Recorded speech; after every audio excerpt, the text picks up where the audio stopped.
The thing that's probably the most amazing about the Everglades is how it can seem on the surface it's just this simple grass and water, grass and water, grass and water. But once you stop and slow down and it gets quiet because you're in the middle of nowhere and you start to look down in the water and start to really focus on small areas within the waterways, you start to realize how alive it really is. The park is unique in being that it's mostly undersea. It's the first undersea park in the United States. And when you're exploring the reef as a snorkeler or a diver, you're gonna have a feel of exhilaration. It's just beautiful. You feel one in a very special environment. This is somewhere where people care about you and you care about them by the time you leave. When I get to work in the morning, as soon as I walk through the door, a smile creeps across my face that you can't tear off. It feels great. It feels like home. It feels like fun. It feels like vacation.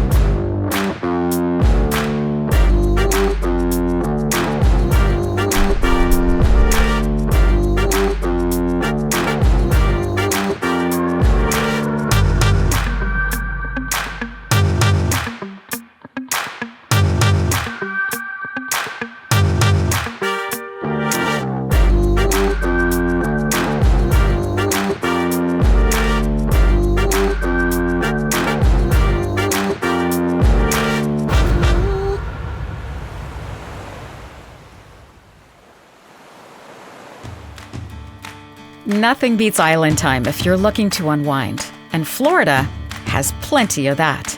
An abundance of outdoor experiences and green serenity means deeper connections to the natural world and vacations that leave you recharged and inspired. On this episode of Wanderlust, Florida, we fly off to Fort Lauderdale to discover the natural curiosities of the Everglades and explore marvels under the sea. When I decided that I wanted to be a park ranger, I wanted to be at John Pennekamp Coral Reef State Park. Here it's home. I have found my niche in the universe. I love the climate. I love the people that I get to meet who come to the park, who live in the area. I just love the way of life that I have here, and the park is part of my life. It's what I want to do. It's where I want to be.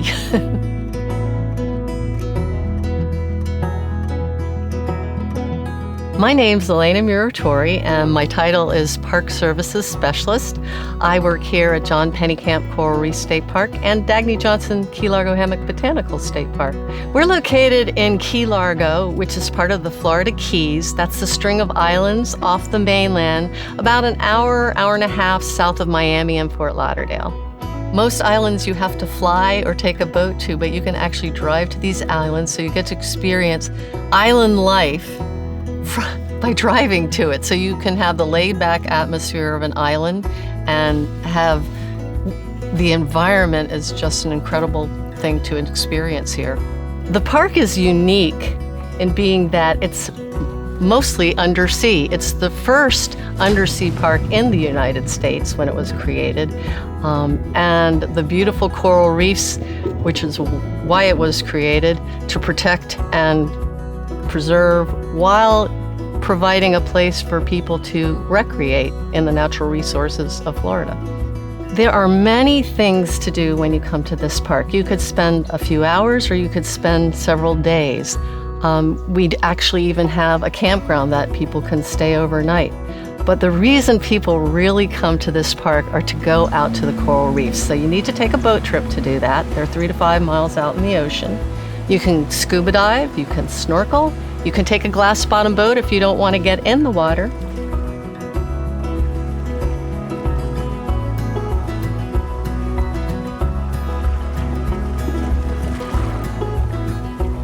When you first get off the boat as a snorkeler, It's really good to get your bearings, to learn how to have a profile in the water. If you stay horizontal, you're going to have the best experience. If you have a skill set to dive down and look under rocks, that can be beneficial, but just going slowly over the reef, you'll see a lot more. You learn not to swim with your hands, to use the strength of your legs, your thigh muscles, and that way you don't scare fish away with your hands. So you'll see a lot more depending on how you behave in the water. When you're exploring the reef as a snorkeler or a diver, you're gonna have a feel of exhilaration. It's just beautiful. You feel one in a very special environment. The noise of the city goes away and it's quiet under the water. You can hear the animals. It's a whole other world and it's very peaceful. I find that it renews my spirit. We have over 600 species of fish in the coral reef. You might see some barracuda, you might see crabs, lots of tropical, colorful fish, just amazing colors under the water. It's important to tell people that the corals themselves are animals. They create a calcium substrate, so the rocks that they live in, they've created themselves. The coral reef, in its diversity, is also a basis of life. This is where a lot of fish start as young fish and then can go beyond the protection of the reef to live their lives, and they can be fished sustainably to help human life. That is all a very special, unique ecosystem that needs to be protected, and the health of the corals is something that we work on cooperatively. The coral reef is important to the park, and then that's the reason the park was created. However, the park is important to the coral reef because it's such a unique ecosystem that we want to protect, not just for the park, but for the people of Florida, and I would go so far to say the people of the world. People keep asking me, are you going to retire? And I go, why? I'm doing what I love. I get to connect my love of people with my love of nature. And it actually goes together so beautifully. I want to protect the environment because it is, and because I love people, and I want people to be able to live in a beautiful world.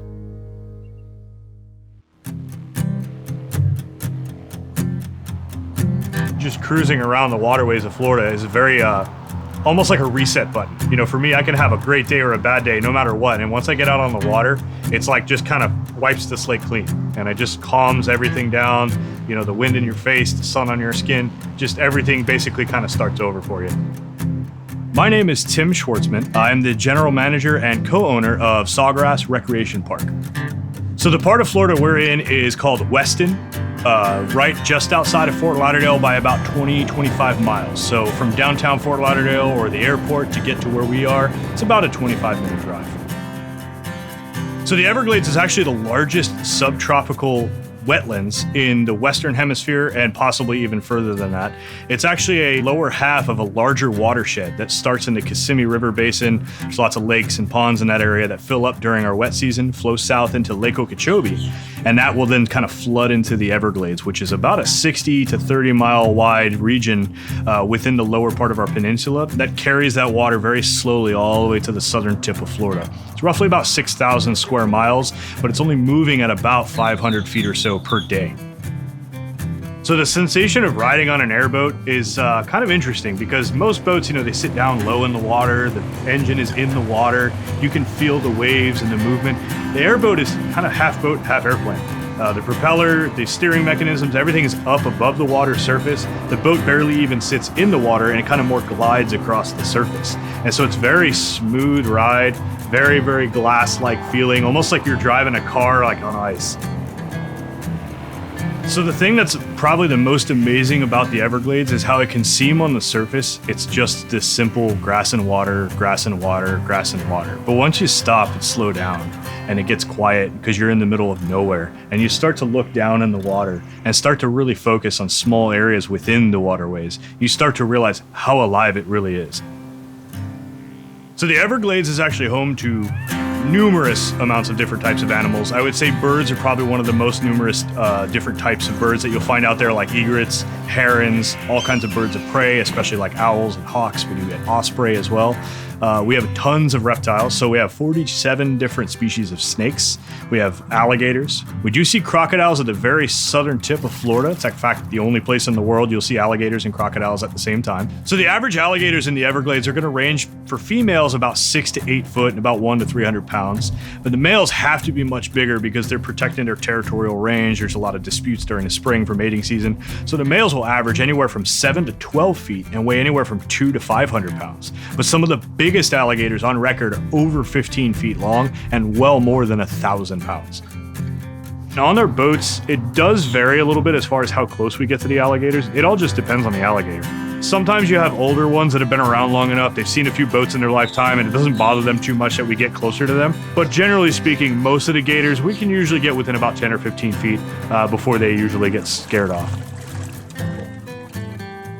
Everglades is a very interesting, unique experience. One, it is the only Everglades that exist on the planet. It is the largest subtropical wetlands in the world. It is home to literally thousands of species of different animals. So there's just so much different things that you can see on any given day, and even just a few minutes time, you can see it completely change and transform.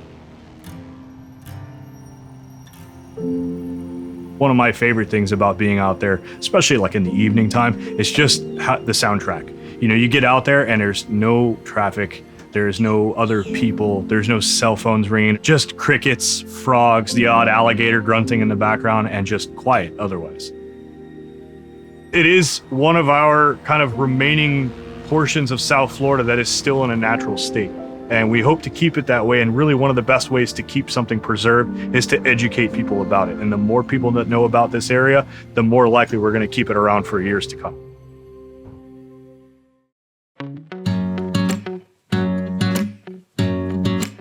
The Key Lime House is on the water. We have many guests that come by their boat. We have guests that come by seaplane. It's accessed by the ocean through the Boynton Beach Inlet. It is one of the premier water destinations in the state of Florida. Here at the Old Key Lime House, it is a family business. By having a family business, the best thing is it actually creates a family within the restaurant. When you walk in here, this place has a soul. It has a feeling. You just know when you're here, you feel it. You're on vacation immediately. My name is Ryan Cordero. I'm the owner of the Old Key Lime House. The Old Key Lime House is located in South Palm Beach in a small town called Lantana. Old Key Lime House came to be, the family purchased it in 1986. We're the oldest restaurant family in the state of Florida. We actually started with 5 restaurants in Key West in 1840 before the state was even incorporated. Florida is best known for obviously its fresh seafood, its shrimp, its stone crabs, its oysters, its groupers, its snappers, its pompanos, its cobia. We have a robust amount of fresh seafood that comes off the boats to our docks, to your plate every single day. The key lime pie is Florida's quintessential dessert. It is slightly tart, slightly sweet. It has a crunchy cookie texture for the crust. It is something that will crunch, melt in your mouth, and you won't want to have any other dessert after that. A couple of the must-have items here at the Key Lime House are our crab cakes. My father was from Ellicott City, Maryland, so our crab cakes are the real deal. I'll put them up against anybody in Baltimore. Our appetizers, we have a grilled avocado topped with goat cheese and a cowboy caviar that's outstanding. Our grouper, our snapper, our fresh fish are to die for. Best thing about running the family business is running it here with the family. I work with my mother, my sister, all the employees. Most of them have been here more than 10 years. It's a large family here. We all care about each other, and that transfers to the customer immediately. This is somewhere where people care about you, and you care about them by the time you leave. When I get to work in the morning, as soon as I walk through the door, a smile creeps across my face that you can't tear off. It feels great. It feels like home. It feels like fun. It feels like friends. It feels like vacation. You never want to leave.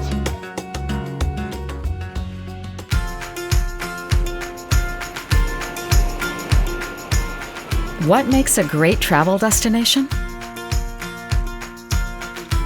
A chance to experience something unforgettable. Places that speak to the wonder of our world.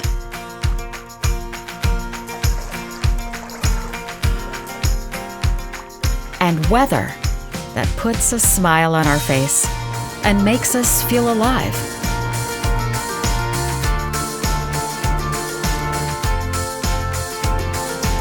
But above all, maybe it's the people that we meet along the way. Those with a genuine admiration for the place they live and a zeal to share that enthusiasm with others.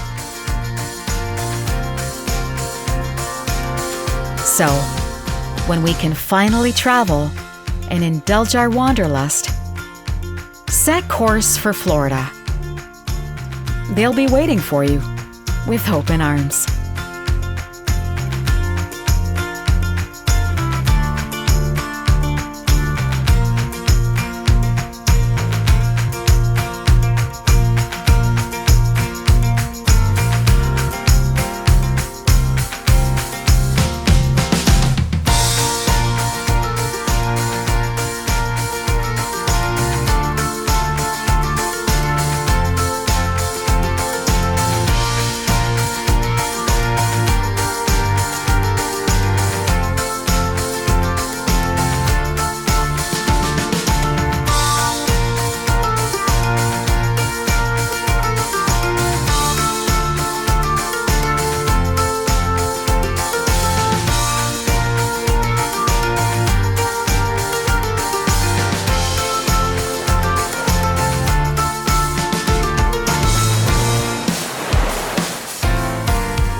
Did you get that one? Yeah. Let's do a bloopers. That was great. I mean, that is like cool. Okay. Did I get the top?